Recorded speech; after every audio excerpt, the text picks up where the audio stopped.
Hello, everybody. Welcome to Roleplay Grab Bags, continuing discussion of classes in the Player's Handbook 2024, which people are now calling 5.5e. Dungeons and Dragons. Wizards of the Coast did not win that one. 5.5e, not 2024. 1D&D. First of all, we're talking about classes. We're continuing the conversation about classes, and we're going to start with druids. What do you guys feel about the druids? What do you like? What do you dislike? Let's talk about the differences. Wild shaping. You like the wild shaping? I think I like the changes. Yeah. I'm a big fan of simplifying a dungeon master's life a little bit, having a select number of known forms that you can choose from. And I think it's a very fun rule for them to have to have seen the creature that they want to wild shape into. Yeah, I mean, it makes sense. Also, I thought you said gnome forms, so I'm like, wait, they can just change it to a bunch of gnomes. Canon forms. Canon. Yeah. Yeah, I think the explanation, the sort of adjustment to the replenishing of the uses of wild shape and like the number of uses as you go up is really an improvement because it doesn't feel so like dramatic, right? Like it was 2 uses until it was level 20. Level 20, right? yeah. Which is kind of a bummer because the main draw for most people of being a druid is the wild shape thing, right?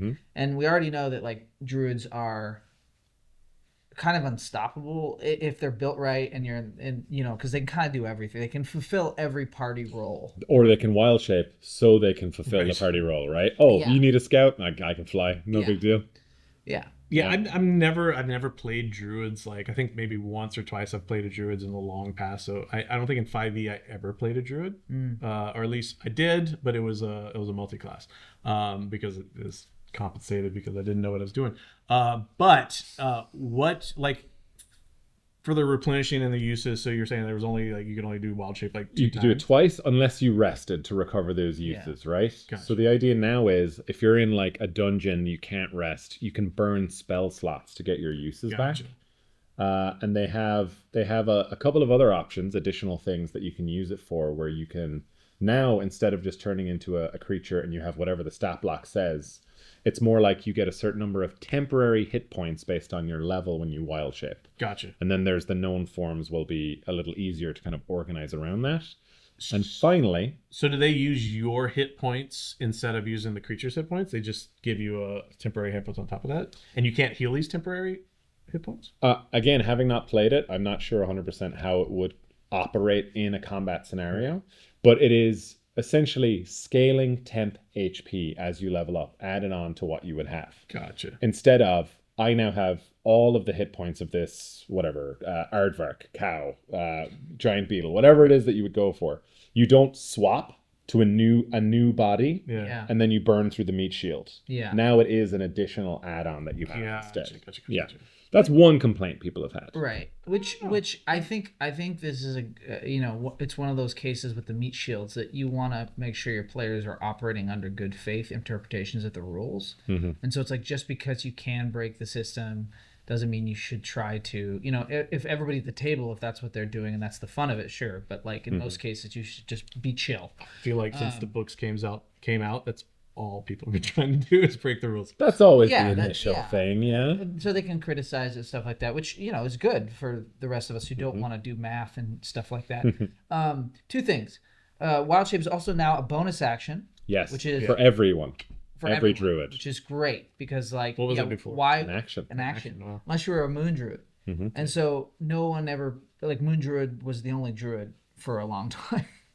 Unless you were just like, I like cute Charmander, so you played the fire spirit one. Yeah. But the other thing is that the elemental damage was what I wanted to talk about. Yeah. The fact that you can add to your attacks, your primal strikes, cold or fire or lightning, thunder damage, feels like something a druid should always have been able to do, but you have to burn spells to do it in 2014 edition. Right. So that's a nice change. One criticism I have of this, and I think everyone will have this criticism, is that the fact that you can burn spell slots to regain uses of your wild shape sounds very familiar to something they took away from another much cooler class that maybe they should bring back, and maybe at my table it'll just happen all the time. I'm looking at you, Watsy, and I'm thinking about what you did to my sweet paladin. I knew Paladins was going to come out at some point. Kevin's favorite class, by the way. My least two ever played class is Paladin and Druid. Wow. But I have played Paladins more than Druid in my history of D&D.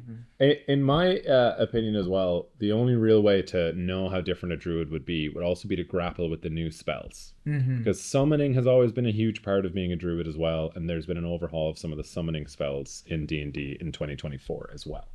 So I would think about that, because there's always going to be a version that still works and perfectly fine to go, I'm going to cast Call Lightning, and I'm going to now bonus action turn into something and maintain that concentration while, I don't know, flying around, just hitting people with lightning. Right. That will always still be a viable thing. Yeah. Well, yes. And I do wonder about a lot of these. Is it's like if you don't know what the old stuff was, you're not going to complain about the new stuff as much, because like maybe it is better. I think it is. I think in most cases it is for this. Not so much for certain other classes, but for this, I'm gonna let that go. Yeah, you let it go. But definitely directing that to me, because I don't know a lot about druids. I always felt like druids, like in my games, are always like, nobody wanted to be a cleric, but we need a healer, so let's do a druid because you can turn into something and fight as well. Well, so that's the thing, is like there's this cliche of nobody wants to be a cleric and nobody wants to druid. I would argue the two most powerful classes in the entire game. Yeah. 100%. But I think because they are a little bit complicated in some ways, if prepared spellcasters, that it can be people like, I just want to hit things or just blast things with fire. You know what I mean? So, that's another way to think about it. By the way, if you don't like the complexity of a prepared spellcaster, but this fits your vibe, Wild Shape is your way out. Yeah. You don't need. I don't want to cast spells. Too late. I'm a bear now. Can't help you guys. Sorry. Yeah, and I think this is a lot more approachable for like new players who, like Kevin, haven't played a druid necessarily. So it's like, I think that's nice, because I was always, when I first started playing, really intimidated by druid. I was like, oh, this is really cool, but there's so much extra stuff you can do. I was like, Yeah. What did they get at 20th level? What's their big the capstone? The capstone ability for druids. Actually, haven't looked at this. Couldn't find it. Is the exact. Keep going. You gotta go faster, man. I believe it is the same, because we've looked at all the changes, and I don't believe they have a new capstone. Nope, just more uses. It doesn't say anything. Yeah, that's interesting. I didn't look at the 20th level capstone ability for druids, because I will never expect to get the 20th level. To play. So I didn't even think about it. I was like, oh, who cares? Irrelevant. Although we did give the ranger a lot of crap about their capstone ability, so that's my bad. I should have looked into that so we could praise them. Was that this wild companion? Was that something from previous, or am I just saying like this? That's from Tasha's. Yeah, it's official now. It's no longer optional. Where you can expend wild shaped uses to cast Find Familiar, so a druid can have a little swirl. Is it concentration?